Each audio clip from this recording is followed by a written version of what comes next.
Hey Kevin, how many times a week do you shave? It doesn't matter how many times does Olivia shave. Oh, is that shaving cream or something? I thought maybe he like had, you know, runny nose and was riding a motorcycle. He shaves from here up and then leaves a trail. My God, I like that. I shave daily. Daily? Really? Well, yeah, because the WT stash tries to come out hardcore. Yeah, because Kevin can't grow hair here or right here. But this right here, it's like when you go to a golf course and you have those things to brush your cleats on, that's what this looks like to me, because it's like a straight, really... The Portuguese Brillo texture. Yeah, it's really Brillo-y. Yeah, it's genetics. What about you? I actually did laser hair removal, so I'm like a hairless cat. Yeah. No hair. You did it for aerodynamics, not for anything sexual. And I think that's important to point out. Like, it makes sense. It's for efficiency. You get from A to B quicker. Well, it's true. I did try out for the Olympic swimming team this year, and I was like a 10th. You started with racing stripes, right? Yeah, I did. And that just wasn't doing it. It was actually causing drag. It was literally, yeah. So I took it all off. And, well done. Thank you. Well done. Thank you. The internet loves you for it. No more shaving. No more shaving. Okay. Thanks for the question, Sky. Thanks. But now let's talk a little gaming. Shall we? That's right. Let's talk gaming. In a little bit, Adam Sessler is going to be here to discuss the PlayStation 3. And today we're going to be taking your StickCam questions live. Be sure to visit our profile at stickcam.com/AOTS. And once you are logged in, just click on our live video window to enter our chat room. Yeah. Oh, I have to clarify. I just meant my legs and I just meant my legs.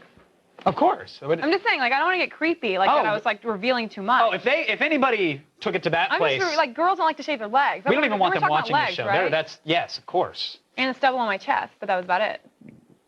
Right now, let's get to the big stories of the day. It's time for the only news you need to know in the feed. Where are you going? Away. Thanks, guys. I'm Layla Kaylee, and it's time to start the feed.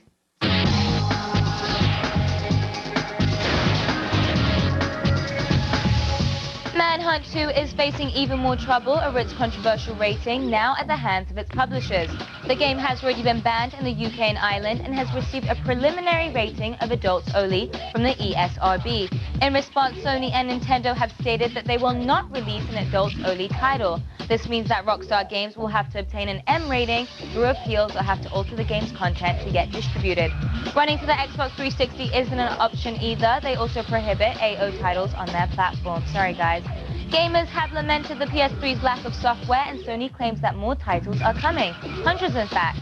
During a Sony shareholders meeting, Sony chief executive Howard Stringer announced that a total of 380 games will be available on the PS3 by the end of the fiscal year, which is March 2008. 200 of those titles will be packaged software, and the other 180 will be downloadable. If you do the math, the company is going to need to roll out over 40 games a month to meet that goal. We'll have more on Sony and PS3's future later on in the loop. Controversial gossip blogger Perez Hilton is in trouble once again, this time with his web hoster. Crucial Paradigm, the Australia-based company that hosts PerezHilton.com, warned that if another copyright infringement suit came, the site would be shut down, and that's exactly what they did. Yesterday, the popular site was offline and has now been moved to a temporary home. Blog Ads is currently hosting Perez in a bare-bones, less-than-functional format. X17 and other photo agencies claim that this move is a victory and are already going after Perez's new host. It's kind of like the pot calling the kettle black, but anyway. The Pirate Bay is famous for its BitTorrent tracker, and now they're getting into the picture business. The site has just launched Bay IMG, which is an uncensored image hosting service that's free of charge. You can upload up to 100 megabytes of images in up to 140 different file formats. The site claims that it won't censor uploads as long as they're legal, though what is and isn't legal has not been specified. Expect more trouble once the Pirate Bay's video hosting service goes online later this year. And finally, Harry Potter and the Deathly Hallows won't be out until July 21st, though someone already claims they have the ending. A so-called hacker going by the name of Gabriel claims to have obtained a digital copy of the book by hacking into a computer at the publisher's office in London. Scholastic, who's distributing the book in the US, states that this is probably just another hoax and shouldn't be taken too seriously. Though remember 2 years ago, someone did manage to steal an advanced copy of the Half-Blood Prince, so anything's possible. Well, that's it for today, but don't worry, the feed doesn't stop here. Get all the news you need to know anytime at g4tv.com. I'm Layla Kaylee, and you've just been fed. Back to you guys.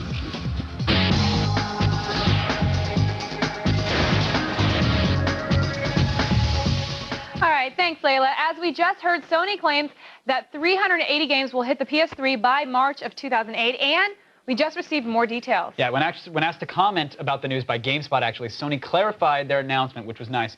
Out of the promised 380 games, 140 console games are scheduled to be released in North America, and only 40 of those are actual network titles or add-ons. So if you do the math, that's a difference of 200 games, but still quite a lot of games. It's a lot of games, but still it's like more than half of what, you know. Yeah, I know. You hear 380, you're like, wow, there's going to be a huge library. But now, considering the PS3's current lineup, that is still a big number. Yeah. So, I mean, I guess you know doing the math like you do, but still sounds like a lot less. For more in-depth coverage, we'll discuss Sony's future later in The Loop today. Now, in other gaming news, everyone's still bummed out about Spore's latest delay. I don't know what Ben Affleck has to do with it, if anything, but I was hoping maybe we could give him the benefit of the doubt, check back in at Will Wright's office. All right, that's a good idea. Well, we do have access to a secret spy cam in his office, so let's check in right now and see what the game's creator is doing. Okay. All right, good. The book is down. He's writing. He's got some characters there. Okay. Maybe he's doing some design work on something. He's got an idea. All right, can we get it? All right, so this is obviously character interaction. Okay. Okay. Playing with well, yeah, and character communication is one of those things where it's still up in the air. We don't know how they're going to. They're making. You need to say, "Let's make out." They're making out. Okay, let's get away from Will first. Again, listen, I've met Will several times. He's together. I saw him at E3. Right. I interviewed him. I played the game, so I'm sure there's something integral to the. I'm sure he's just waiting for something to render. Probably. We'll check back in later. Probably that. Right. All right. All right. Unlike some people, we are working hard to bring you quality entertainment. That's quality, people. Yeah. Attack of the Show will be right back, and it's quality. I'm worried. We need to. With exclusivity being lost to other consoles, does the PS3 stand a fighting chance? Put up your dukes, it's The Loop. And it's the smallest Bluetooth headset available. But does that mean it's missing the features you're looking for? Listen up, it's AOTS hardware. The feed is brought to you by the U.S. Army. There's strong, and then there's Army Strong. Find out more at goarmy.com/strong.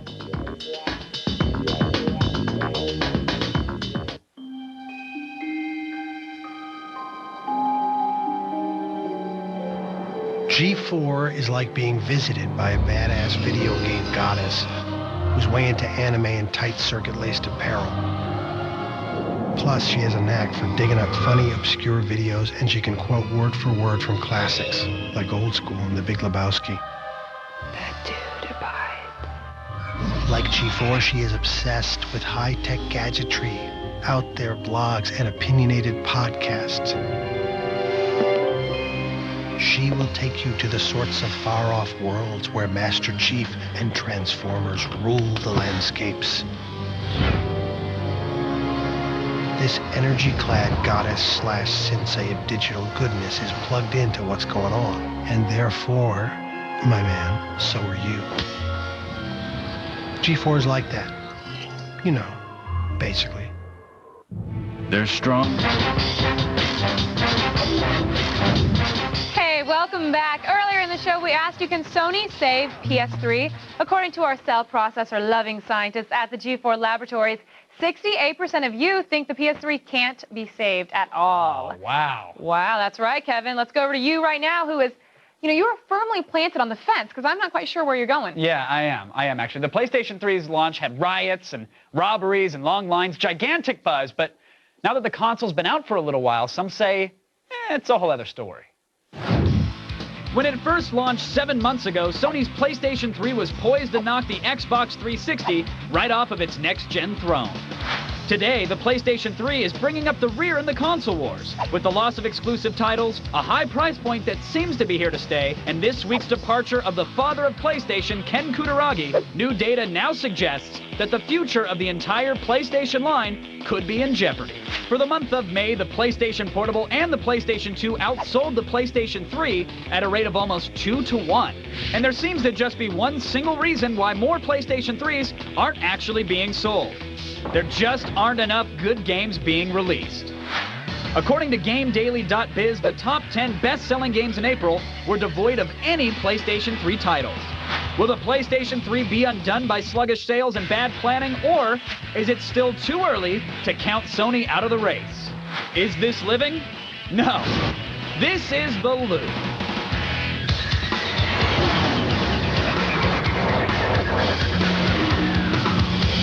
All right, my guest tonight, co-host of X-Play, Dr. Adam Sessler is here, and gaming editor for Geek Monthly, Paul Semmel. Gentlemen, welcome back to the old loop. I think we should start with the latest news first, obviously. The father of the PlayStation, you just heard it, Ken Kutaragi, is leaving Sony. Kaz Hirai is taking over, and now apparently Kaz is going to deliver 380 new PS3 games and add-ons by March, 145 of which should actually see the light of day here in the States.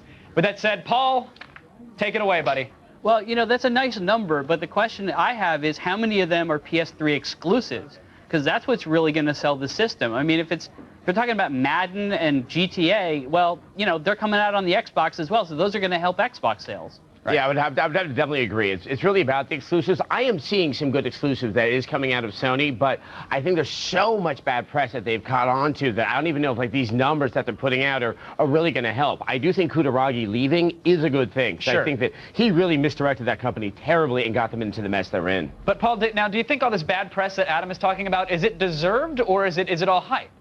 I think some of it is deserved. They've certainly made some big mistakes. I mean, the navigation on the PlayStation Network is just terrible.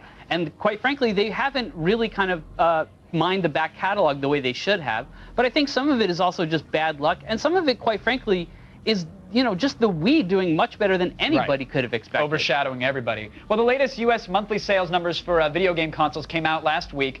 And you almost have to sort of feel sorry for the PS3, again, when it comes to the States. Sony stands to lose $500 million with its game division this year, according to the Financial Times. Now, Adam, how much longer can Sony afford to keep this up before they have to seriously change their game plan? Yeah, that's a really big question. I think it's one that we're going to see answered very quickly because I think they felt comfortable with the $600 price tag of the system, thinking that people still wanted it for the Blu-ray player and that, you know, they wouldn't take as big a loss, they would get it in on the games. What's now obviously true is that people aren't that interested in buying that system at that price. They're going to have to cut the price on this, and they're probably going to have to cut it quite severely. I assume we'll hear this. The PSP is outselling the PlayStation 3. The PSP? Yeah, it's outselling the PlayStation 3. I'm sorry. Yeah, well, that doesn't even surprise me either. It's cheaper than a $600 console that has bad press and one standout game on it. It's unfortunately, they just don't have a good reason to compel people to buy the PS3. Now, Paul, you were here hanging out in the loop right around launch time, and you said that this was, you know, it's Sony. We should all take a wait-and-see approach. I mean, you waited. Did you imagine you'd actually be seeing what you are right now? Not this bad, no. But then I didn't expect the Wii to be selling this well. In fact, I don't think even Nintendo thought that. I still have a wait-and-see attitude, at least until after the holiday season, because a lot can change in like the next 6 months or so. I don't know that it will. Wouldn't put money on it, but it could. Now, Adam, what do you think's hurting that? I mean, it seems that even people who own the PlayStation 3 aren't buying the games that are out there now. I mean, if you listen to GameDaily.biz, again, the top 10 best-selling games were for the Wii or the DS. 4 were on the 360. 2 were for the PlayStation 2. Is this the installation base that's just hurting the cross-platform title sales, or is it something I think it comes down to that there really aren't that many good games. There are better movies on Blu-ray than there are games on Blu-ray right now. Now, all that has to change is there needs to be some good games. And I think I agree with Paul on this one completely. I think we need to wait to the end of the year. I think once we finally start to see some actual high-def looking games coming out of Sony, and we have a price drop coupled with that, we might really see what the tolerance level is for the consumer base. Now, do you believe we're going to see a price drop soon, Adam? I think with Howard Stringer's comment that they are deeply researching how deep they can cut that price, I'm pretty certain that we're going to hear it, and we're going to hear it soon. They've got to get that message out there. All right, so Paul, we keep hearing they need games echoing, you know, off the halls, but I feel that at the end of the day, you got to give them credit for trying to at least add value to the system itself. I mean, they've got Home coming up, they got feature-rich firmware updates. It's clear that they're at least trying, and hell, the 360 still doesn't have a web browser, so you got to give them that. But do you think any of these things are going to convert Xbox owners or bring new gamers into the next gen, or is it still all about the killer apps? I think it's about the killer apps. I mean, who's using their game system to surf the web? I mean, well, I browse YouTube on the Wii. Now. I do browse YouTube on the Wii because it's there, and I can't do it on my 360, but okay, yeah. Fine. Maybe you want to watch a YouTube video on your high-definition television, but like, you're not going to buy the machine just for that. True. And the home thing, I'm not a 12-year-old boy. I don't want to be creating some weird avatar and walking around. I want to shoot Nazis. I want to like leap off buildings and kill people and do that in really great high-definition graphics that I can't get. And Adam's agreeing, but Adam, what if you're like me and you love hanging out with 12-year-old boys? well, then you're kind of creepy. Okay, fair enough. Final word. I think what it comes down to, though, is especially with home, is that they're thinking that the base that they have for the PS2, which can't afford this console, are the ones who are buying the PS3, and then they've completely gotten their wires crossed on who is actually their consumer base. All right, final word. Actually, we'll go to Paul for this one. Sony at E3, will everyone be naysaying? Are they going to eat their words? What's going to happen at E3 when it comes to Sony? Well, that's really up to Sony. If they come out and they announce a ton of really great exclusive games that look really, really good and say they're all going to be out, you know, before the holidays or right after the holidays, then it's a very different picture than if they come out and say, well, we have this game that's also coming out on the 360 and it looks the same, and we have home. Or, quite frankly, if they're arrogant about it. I mean, if they come out and they're like, well, there's nothing wrong. We don't know what you people are talking about. Everyone is just going to make fun of them for it. And then that's the end of it. All right, I'm way out of time, but Adam, yes or no, are they going to be arrogant or are they going to change their tune? I don't think they can be arrogant anymore, and they haven't been. All right, I want to thank my guests, Paul and Adam, for joining us in the loop. We appreciate your time, guys. Adam, of course, is going to stick around to answer your questions live via StickCam a little later in the show, so be sure to visit our profile at stickcam.com/profile/AOTS. Don't get lost. Once you're logged in, just click on our live video window to enter our chat room. Right now, let's go over to Livia, who's 4.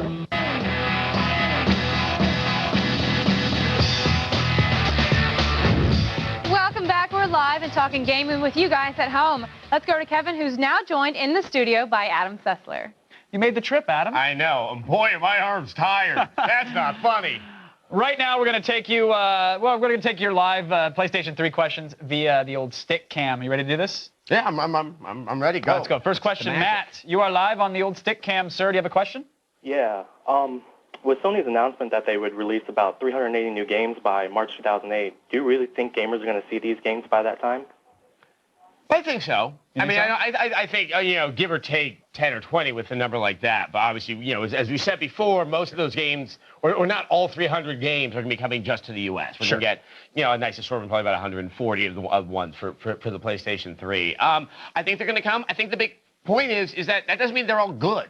In fact, I bet there's a lot of shovelware mixed in the, you know, that. And I would say about 10 to 15 are going to be real standout games that they're going to make you, you know, sit up and go, huh, I want to play that. Right, I got to get this. But if it's not exclusive, it's really not worth noting at this point. I don't think so either, yeah, because you can play it on anything, and there might be a couple, like Stranglehold. You should play that on either system at that moment. That's my opinion. Is it? I think it looks awesome. Really? I love Chow Yun-fat. I love John Woo. It's like Tony Hawk. Because I was looking forward to it, but I didn't hear enough about it, so I don't think it's complex, but I think it's awesome. Okay. So, all right. Thank you for the question, buddy. Our next question is actually from Robert.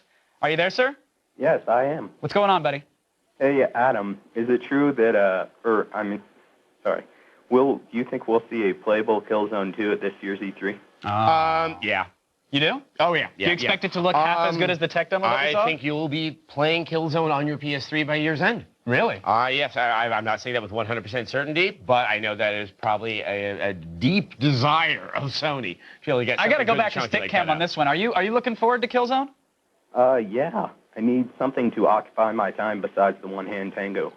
Now, did you play Killzone on the PS2? No. Yeah. Okay. Right, good. Okay. That's because we were wondering why so many people are looking forward to the. Yeah, because the first game wasn't very impressive. It also has one of the worst names ever. That and Monster Hunter have just the most. Just like, do you want something more generic? I'm in the kill zone. Okay, I gathered that. Tentacle cleaver. It's a war. All right. Well, thanks for your question, though, buddy. We appreciate it. And a big thanks to everybody on StickCam for hanging out. Thank you for your PlayStation 3 questions.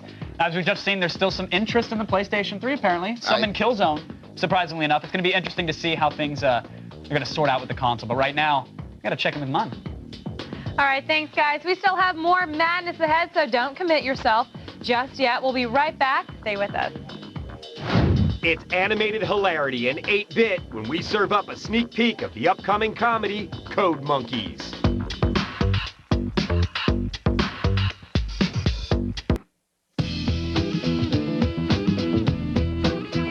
Hi guys, it's Steve from Delano, California, and I was wondering if you had a chance to see the Star Wars Robot Chicken episode and what you thought about it. Did you think it was Princess Leia gold bikini worthy, or was it just more Jar Jar fodder? Me still want to know. Nice. Actually, you know, I was hoping he was going to do the Jar Jar voice, though. No, but, okay, well done. Sorry. Actually, I didn't get a chance to see it, but it's on my TiVo. One of my friends is a writer on it, so. On the show itself, or on that special? On the show itself, and I think he worked on that special. Very cool. Yeah. So I mean, what's a really cool thing is that George Lucas is actual. It's the first time he lent it to some kind of a parody of Star Wars. I saw the leaked clips online, like it was on Big like ages ago, and was rolling out laughing. But I didn't know that it was airing. But now I hear that you can get it online. So no, haven't checked it out. But even just the clips that I saw of it, that were definitely gold bikini worthy. Definitely. Little Brasso too. Shine that sucker up. I wouldn't expect anything less from those guys. No, they're awesome over there. Now all day we've been checking in via SpyCam on Spore designer Will Wright to see how these fences work. Well, I'm just hoping that maybe he's doing something different. We're 0 for 2. It's been a little weird every time. I believe in you, Will Wright. So we just want to see if he's actually doing anything. So let's just go ahead and check out the old SpyCam. He's getting work done. Oh well. Look, he's on the internet. Right. Well, and it's late there too. So burning the midnight oil, as we call it. Good for Good for people are leaving for the day. He's looking around. I'm glad he's doing good. Okay, what's? Well, it's nice to know that he's putting on a mask. Sitting there. What is that? Is he doing a cubicle rave? Well, that's really bad music. Actually, I don't mind the song so much, but I don't get the Pac-Man head. And is that Yoda's head on a stick? What is that? I think that's the Pac-Man. Okay. 0 for 3? 0 for 3. 0 for 3. I told you we shouldn't have. So He's officially Spore will never come out. It's been delayed into EA's 2009 fiscal year, which begins April 1st of 2008. So maybe the joke's on us. Doesn't make sense. No. One thing that does have a solid release date, though, is Code Monkeys. Yeah, it does. Yeah, it premieres on G4 July 11th. And right now we're showing you an exclusive clip. We are going to see Larry trying to convince his employees that their field trip to jail was a team-building experience. And we find out that Todd is a total creep show. Check it out. Well, I hope y'all enjoyed your little vacation as much as I did. Still don't know who stole from me, but be sure of this. I'm gonna find you. Class dismissed. I'll see everybody at the picnic next week. Well. I guess the money I stole to pay for my army of lettuce patch dolls will go unnoticed another day. You're all 18, right? We sure are. We sure are, you sexy man. Hey, come get me right now. Me and my 300 sisters. Just a minute, girls. I need some rest. No, you don't. I just can't wait, you big sexy stud. Thank you, Tiffany. Don't miss the premiere of G4's Code Monkeys, July 11th at 9 Eastern. And for more info, check out g4tv.com/codemonkeys. Now don't go anywhere. We still have more ahead when a live attack of the show continues. If you haven't been watching Attack of the Show, this is what you're missing. For more info, go to g4tv.com/AOTS.